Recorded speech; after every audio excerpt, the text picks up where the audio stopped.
না বাবা, এক্ষুনি বৃষ্টি চলে আসবে, আমি ব্যাংক থেকে এক্ষুনি চলে আসব, তুমি আমার কাছে থাকো। টাটা। দূর, ভালোই লাগে না। মায়ের আঁচলটা তো ঝুলছে, গাড়ির চাকায় ঢুকে এলে তো মা পড়ে যাবে। যাই, আমাকে কিছু একটা ব্যবস্থা করতে হবে।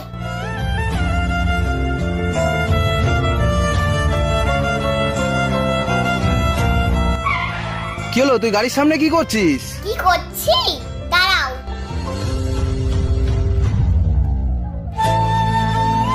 আঁচলটা পড়েছিল তো, যদি কিছু হয়ে যেত।